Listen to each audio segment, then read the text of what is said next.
Paz, Senhor, meus irmãos em Cristo, muito obrigado por estarem aí nesta lição hoje, a lição número 1 do segundo trimestre da nossa Escola Bíblica Dominical. Graças a Deus por essa oportunidade de poder levar a vocês mais conhecimento. Aqui quem vos fala é o professor Ronald, muito obrigado por você estar aí. Nesta oportunidade, sou professor do Instituto Teológico Metanoem e prazer em servir os amados. Nessa lição desse trimestre, nas lições desse trimestre, estaremos falando sobre os atributos de Deus, para que nós possamos conhecer mais a natureza, o caráter e a supremacia de Deus nas Escrituras. Seja bem-vindo, hoje é a lição número 1, Deus se revelou à humanidade. Essa é a nossa lição de hoje. Nosso texto áureo está em Romanos capítulo 1, versículos 19 e 20, onde diz: porque o que de Deus se pode conhecer, nele se manifesta, porque Deus lo manifestou. O seu eterno poder, como a sua divindade, se entendem e claramente se veem pelas coisas que estão criadas. Veja que o apóstolo Paulo está dizendo: Deus se dá a conhecer, se manifesta pelas coisas que estão criadas. Então existe uma forma de conhecer Deus, tá? Pelas coisas que estão criadas, ou seja, tem coisas visíveis, ok? É mais ou menos assim, você está vendo eu, tá? Quando você me vê, quando você me escuta, né? Você está me enxergando aí, você está me vendo, tá? Você tem alguma noção sobre a minha pessoa. Talvez você vai contar amanhã para alguém dizendo: olha, eu vi o professor do Instituto Teológico Metanoem, ele era moreno, tinha uma cara, parecia estrangeiro, uma face de estrangeiro, e você vai descrever. Então, a minha forma física, tá? Ela transmite um conhecimento, né? Assim também, disse o apóstolo Paulo, quando você vê a natureza da criação, transmite também algumas informações acerca do nosso Deus. Amém? A verdade aplicada à bênção de conhecermos o Senhor deve resultar em maior confiança em viver, aliás, agradável a Deus e uma vida frutífera para a glória de Deus. Nós temos 3 objetivos. Primeiro, explicar que Deus se revelou a nós nas Escrituras. Segundo, mostrar a necessidade de crescer no conhecimento. E terceiro, ressaltar a busca incessante pelo conhecimento. Nosso texto de referência está em Provérbios capítulo 9, versículos 9 e 10 e Colossenses, versículos 1, 9 e 10. Você lê aí, por favor, em casa, que eu já vou na lição. Na nossa introdução, disse assim: as Escrituras declaram com muita propriedade quem Ele é, quem Deus é, sua natureza, as suas criações, os seus atributos e tudo que é peculiar, ou seja, que pertence exclusivamente ao ser divino. Então, estudaremos as revelações de Deus. É muito importante, meus amados, que nós entendamos que nós não temos condições de estudar Deus, mas podemos ter condições de estudar as revelações de Deus, ok? Veja, não temos condições de estudar a Deus porque eu só posso estudar algo que eu posso manusear, algo concreto, tá? Algo que eu posso pesar, medir. E Deus não tem como, tá? Pesar Ele, ver a altura, a profundidade, né? Não, Deus, Ele é infinito, tá? Mas nós temos as revelações de Deus que podemos estudar. Uma delas é a natureza, a criação, e outra forma de revelação é as Escrituras Sagradas, ok? Bom, a revelação de Deus. A revelação de Deus na natureza os nomes de Deus e a revelação através de Jesus Cristo. Nós vamos ver, tá, essas três formas de revelação. Na natureza, através da Bíblia, mediante os nomes de Deus, e através da Bíblia, mediante a pessoa de Jesus Cristo. Eu coloquei aqui uma imagem, são neurônios, no cérebro humano, tá? Porque eu quero que você também, ao lembrar da revelação de Deus na natureza, não somente você pense na revelação de Deus através das árvores, dos rios, dos planetas, tá? Eu gosto de Agostinho de Hipona quando ele disse que às vezes nós queremos contemplar a grandeza de Deus na criação da natureza e dos planetas, né? Da criação externa das grandes montanhas, das grandes árvores, das grandes cachoeiras. E Agostinho disse, às vezes nós esquecemos de olhar para o ser humano, que é a maior grandeza da criação de Deus. Amém? Quero te convidar então você também conhecer Deus mediante você se olhar a você mesmo. Bom, só é possível conhecer a Deus porque Ele revelou-se a si mesmo. Evidentemente não é possível ao ser humano conhecê-lo plenamente, mas é possível conhecê-lo na medida que dá para ter um relacionamento. Não dá para conhecer Deus, meu cérebro, teu cérebro, o cérebro humano é igual a este copo d'água. Neste copo aqui não cabe a água do oceano, toda a água do oceano, impossível. Então nosso cérebro é limitado e Deus é como se fosse as águas do oceano. Na verdade, Deus é infinito. Tá? Por isso, nós temos somente a medida necessária que nos permite ter um relacionamento adequado com Deus. A revelação de Deus na natureza. São vários os textos bíblicos que registram a natureza como meio de revelação da glória de Deus, do seu poder e da sua soberania. Veja, quando nós pensamos na natureza, tá? Quando você vê, né, essa borboleta, essa flor, tá? Você pode perceber como Deus é fantástico. Cada detalhe dessa asa da borboleta, né? Como antes ela passa por uma metamorfose, uma transformação, e os detalhes dessa flor, tá? Olha, são coisas fantásticas, coisas tão pequenas, tão fantásticas, traços tão bem feitos. Bom, a Bíblia diz, tá, que estes detalhes revelam a natureza de Deus, tá? Isso nos mostra como Deus é grandioso, detalhista, perfeito. Deus faz uma flor tão perfeita, mas é uma flor que vai murchar dentro de uma semana, né? Aquela flor vai durar pouco tempo, mas Deus investe, tá? um grande interesse em cada detalhe dessa flor, mesmo sabendo que vai durar pouco tempo. Imagina o quanto que Deus investe em você. Ok? Então os vários textos mostram como Deus, tá, investe na sua criação. Os nomes de Deus também revelam quem é Deus. Os nomes divinos têm um significado para caracterizá-lo. Por exemplo, Elohim é a plenitude da deidade, acha-se dentro do único Deus verdadeiro. Por quê?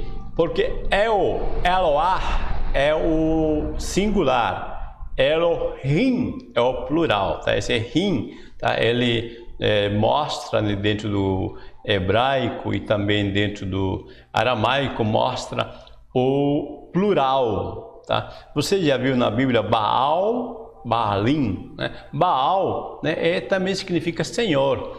O In é o plural, tá? Aqui também El é Deus, Eloah, vem da raiz de Eloah, e Rim é Deus. Então, por isso, Elohim mostra a plenitude da deidade, né, e acha-se dentro do único Deus verdadeiro.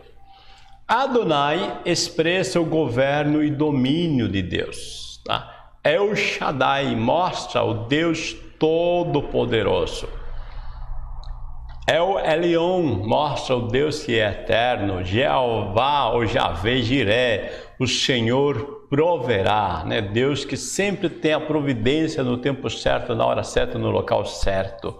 Javé Nissi, o Senhor é a minha bandeira. Quando diz é a minha bandeira, isso significa que ele é o líder na batalha, na guerra. Eu vou seguir as orientações dele, né, na guerra, e assim eu vou vencer. E assim tem vários outros nomes, tá? Vários outros nomes que nos mostram como Deus age ao nosso favor, como Deus trabalha a favor da humanidade. Também nós conhecemos Deus através da pessoa de Jesus Cristo. Jesus Cristo é o Verbo de Deus. O Verbo era Deus e se fez carne. Verbo, palavra, né? Palavra que denota ação. Veja que Deus fala e pela sua palavra todas as coisas são chamadas à existência. Então Jesus Cristo é este Verbo, esta palavra que cria, que chama as coisas à existência. E Jesus, agora a segunda pessoa da Trindade se faz carne. O Deus que no passado falou de muitas maneiras, agora falou-nos nestes últimos dias pelo Filho. Jesus Cristo agora é a expressão exata do Pai. Nós não entendíamos Deus, nós interpretamos errado Deus. E como nós não conseguimos interpretar Deus, não conseguimos entender corretamente Deus, então Jesus vem nos explicar quem é Deus. Sabe aquela história que quando diz assim, vocês não estão entendendo, eu vou desenhar, né? Vocês só entendem quando eu desenhar. É isso que Deus faz. Deus manda a sua imagem concreta. Veja em João 14:9, Jesus disse assim, quem me vê a mim, vê o Pai. Olha só, o que ele está dizendo? Você já percebeu que quando você vai num escritório de um local onde estão vendendo casas, uma imobiliária ou num departamento de vendas, você já viu assim algo parecido a isso aqui, uma maquete, né? A maquete está lá na mesa, né, dessa sala de imobiliária e te diz assim, olha, o prédio vai ficar desse tamanho, vai ter tantos andares, vai ter aqui uma piscina, vai ter um local para estacionar e te mostra todas as áreas de lazer que vai ter. Você olha essa maquete e fala, nossa, o prédio vai ficar bonito, eu vou comprar. Você vê a maquete e você vê o prédio como é que vai ficar. E então Jesus disse assim, quem me vê a mim, vê o Pai. Deus não tem um corpo físico igual Jesus tem. Deus não é, aquele típico judeu, moreno, com a barba, não, Mas Jesus diz, quem me vê a mim, vê o Pai. É igual essa maquete. Quem vê essa maquete, vê a realidade que vai ficar o prédio. Jesus disse, olha, quem me vê a mim, vê o Pai. Ou seja, antes você vai ver que diz assim, eu sou o caminho, a verdade e a vida. Ninguém vai ao Pai a não ser por mim. Quando diz eu sou o caminho, ele está dizendo, olhem para mim como eu me comporto. Vejam meus comportamentos. Se vocês me imitarem, fizerem do jeito que eu faço, vocês vão chegar aonde eu vou chegar. Você entende isso? Quando Jesus disse eu sou o caminho, É interessante isto porque você já ouviu falar alguém dizendo assim, fulano tomou um caminho errado, né? Ou fulano está indo por um caminho excelente, muito bom. Então o caminho nos traz uma conotação de comportamento. Jesus está dizendo, se vocês se comportarem como eu me comporto, vocês vão chegar onde eu vou chegar. Jesus, o apóstolo Paulo, ele disse que nós temos a mente de Cristo. Quando nós pensamos os pensamentos de Cristo, Paulo disse assim, que haja em vós o mesmo sentimento que houve em Cristo Jesus. Ou seja, quando eu penso como Cristo pensa, eu sinto o que Ele sente e eu vou me comportar como Ele se comporta. Amém? A necessidade de crescer no conhecimento. Há um conhecimento além do aspecto intelectual, o conhecimento para o andar digno e o conhecimento de um viver frutífero. Precisamos conhecer em conhecimento, como ensina Paulo aos Efésios, capítulo 4, versículo 13. Tá? Crescer no conhecimento. Tá? Paulo deseja, tá, que todos nós cresçamos no conhecimento. Agora eu quero chamar a atenção, tá, para Oséias, capítulo 6, versículo 3. Diz: conheçamos e prossigamos em conhecer o Senhor, como a alva será a sua saída, e Ele nos virá como a chuva, como chuva seródia que rega a terra. Meus amados, aqui agora eu coloquei um questionamento. Esse texto de Oséias 6, 3 é um convite ao conhecimento ou uma descoberta da hipocrisia de alguém que conhece Deus só intelectualmente, mecanicamente, de forma mecânica e não de relacionamento? É muito importante que você perceba, tá? Eu quero deixar bem claro isto aqui, meu amado, minha amada irmã, que nesse texto de Oséias, capítulo 6, versículo 3, especificamente, não é aqui um convite para você, tá, conhecer Deus. Esse texto não é convite. Se você ler a partir do versículo 1, 2 e 3, você vai ver que esse texto é uma expressão hipócrita de um povo que está vendo Deus nada mais como alguém, um aparelho, um artefato de uso. Isso é bem claro. Tá? O povo judeu, ele não está com um coração sincero. Nesse texto, quando diz: conheçamos e prossigamos em conhecer o Senhor, certamente como a alva, né? No outro texto diz certamente, aqui nessa versão não diz certamente, mas, né? Como a alva será a sua saída e Ele nos virá como a chuva seródia que rega a terra, né? Aí na minha tradução aqui, a revista atualizada diz: sua vinda será certa. Tá? Bom, o que esses judeus estão dizendo? O que esse povo está dizendo? Eu vou dar um exemplo bem atual, tá? É como se você fosse colocar uma moedinha, ou eu fosse colocar uma moedinha dentro de uma máquina de Coca-Cola, sabe aquelas máquinas de refrigerante? Tá? Normalmente nas rodoviárias tem, no aeroporto. Coloca a moedinha, colocou a moeda, sai aquela Coca-Cola, automaticamente. Então este povo, eles dizem assim: nós vamos chegar-nos a Deus, vamos oferecer os sacrifícios, desculpe a palavra, mas eles assim, ficam enchendo a gente, vamos oferecer a Ele o que Ele quer e vai vir a chuva automaticamente. Mas no versículo 4, Deus rejeita, Deus descobre a hipocrisia desse povo. Veja o versículo 4, diz assim: que te farei, ó Efraim?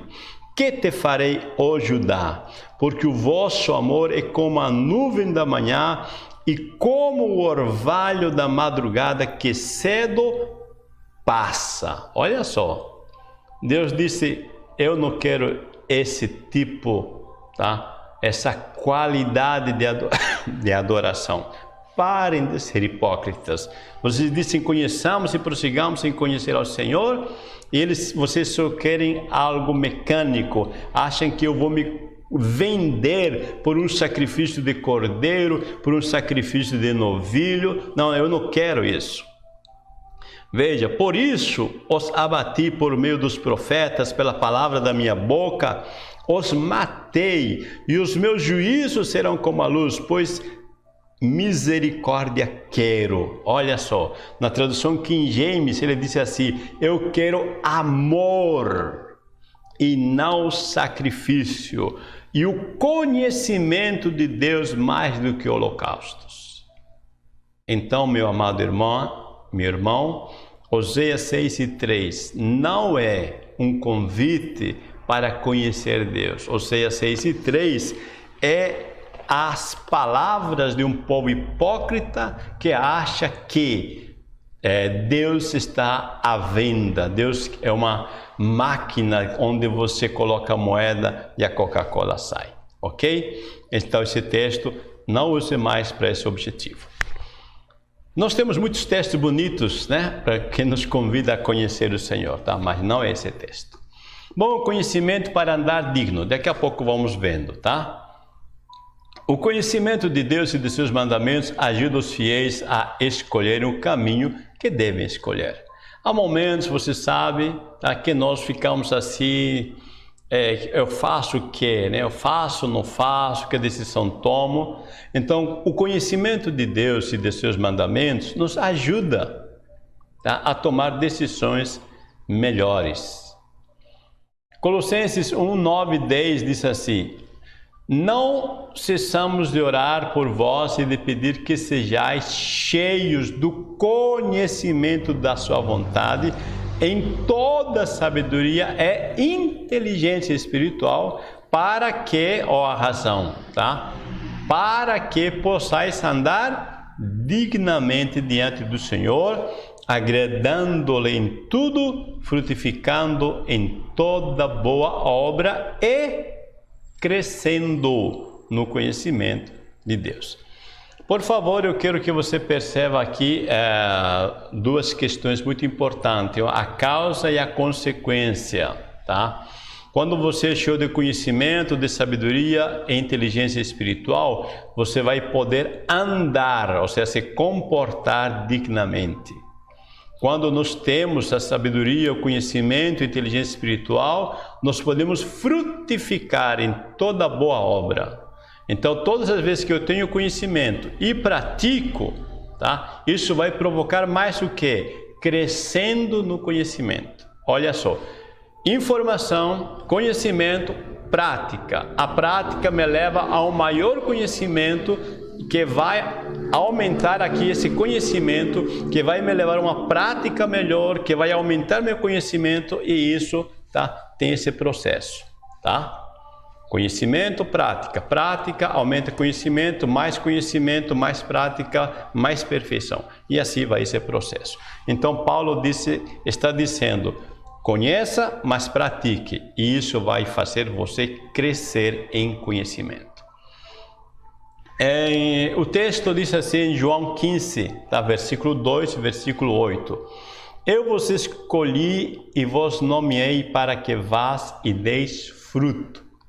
Então todos os cristãos são chamados para darem frutos. E quando a árvore não dá fruto, precisa ser podada, né? Há alguns cortes necessários, tá, dentro de uma árvore que não está dando fruto, que se corta os galhos que estão infrutíferos ou às vezes até mesmo apodrecidos, para que a árvore seja renovada no todo. É necessário às vezes. 3. Resultados de conhecermos a Deus: o crescimento espiritual, confiança de quem conhece e a sabedoria adquirida com o conhecimento. Em 2 Pedro, capítulo 3, versículos 17 e 18 diz: antes crescei na graça e conhecimento de nosso Senhor e Salvador Jesus Cristo. Agora perceba, quando diz antes, noutra tradução diz portanto, ou seja, isto aqui, esta palavrinha é uma conjunção. E todas as vezes que eu tenho uma conjunção na gramática portuguesa, é um termo de ligação. Está me dizendo: não interprete este texto antes de você ver o texto anterior, tá? O portanto, tá, seria, ou antes, é uma conjunção, nos disse para que nós possamos olhar primeiro o texto que antes desse texto, para depois entender o que está querendo dizer de fato. Então, quando nós lemos a parte anterior, olha que diz: guardai-vos de que descaiais da vossa firmeza. Então, tenham cuidado para que vocês não se abalem. Antes, olha só, antes de se abalarem, né? Crescei na graça e conhecimento de nosso Senhor e Salvador Jesus Cristo, ok? Então, o objetivo aqui, tá, é não se deixar abalar. Como é que eu não vou me deixar abalar? Quando eu cresço na graça e conhecimento. Graça aqui nesse contexto é o quê? Né? Do conhecimento geral, você deve saber que graça é favor imerecido, ou seja, é um presente. Então, quando diz aqui crescei na graça, está dizendo, preste atenção, tá? O que Cristo, você vai se perguntar, o que Cristo me deu de presente? Porque graça é favor imerecido, né? O que Cristo conquistou para mim na cruz? Tá? Que benefícios eu tenho porque Jesus foi crucificado na cruz?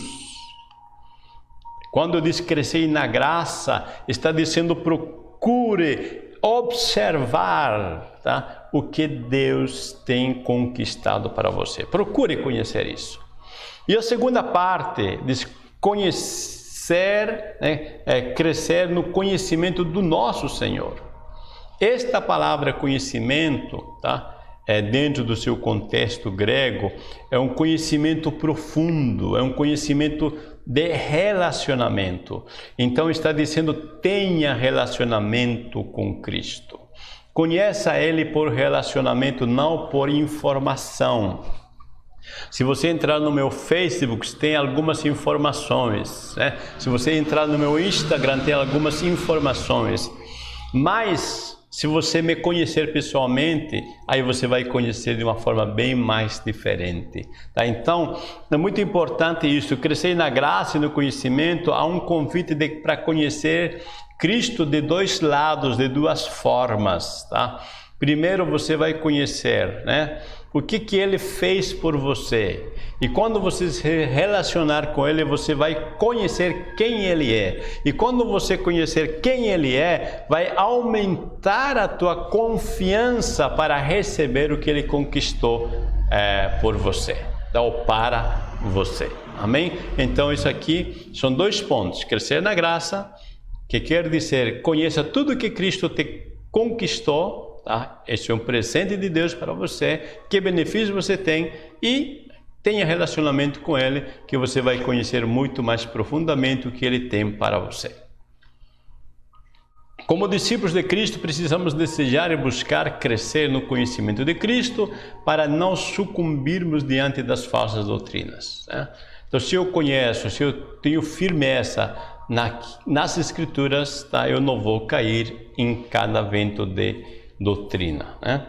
A confiança de quem conhece. Quem conhece Deus pode confiar nele e buscar Ele nas necessidades. É a mesma coisa se eu conhecer um profissional excelente dentro de uma área, né? Então, quando eu preciso de algo referente a isso, eu vou procurar esse profissional, né? Então, conhecer um profissional me ajuda a buscá-lo nas minhas necessidades nessa área. Assim também é Deus. Se eu não conheço Deus de fato, tá? Às vezes eu não procuro Ele achando que Deus não se interessa por esse ponto, tá? No qual eu estou tendo dificuldades. Quem conhece Deus não é destruído nem confundido, tá? Quem conhece Deus tem um direcionamento da parte dele, né? A sabedoria adquirida com o conhecimento. A nação israelita seria conhecida como uma nação, um povo de gente sábia e inteligente. Interessante, se você ler Deuteronômio, do capítulo 4, versículo 1 ao 6, você vai ver que Deus fala das leis, tá? Do Pentateuco. E ele termina dizendo no versículo 6, que se você ouvir esses mandamentos e cumprir todos eles, as nações vão olhar para você e vão dizer, que grande povo de gente sábia e inteligente. Deus disse, se você ouvir as minhas palavras, se você praticar as minhas palavras, você vai se tornar sábio e os outros vão entender, vão perceber quão sábio e inteligente você é. E Paulo aos Efésios, no capítulo 1, versículo 17, ele ora para que Deus, diz assim, vos dê em seu conhecimento o espírito de sabedoria e de revelação. Tá? Não existe um espírito de sabedoria, tá? Não. O que está dizendo aqui, para que o Senhor lhes dê, tá? Um desejo profundo de buscar a sabedoria. E com isso vocês obtiverem, tá? A revelação que Deus tem para as vossas vidas, a vontade de Deus. Tá? Paulo está orando para que o povo de Deus desperte, tenha esse desejo imenso de buscar a sabedoria igual você está fazendo neste momento. Muito bem, meus amados, nós chegamos aos momentos finais, concluindo, explicamos que Deus se revelou a nós nas Escrituras, mostramos a necessidade de crescer no conhecimento e ressaltamos a busca incessante pelo conhecimento. Uma boa EBD para você, Deus te abençoe, meu abraço, a paz do Senhor Jesus.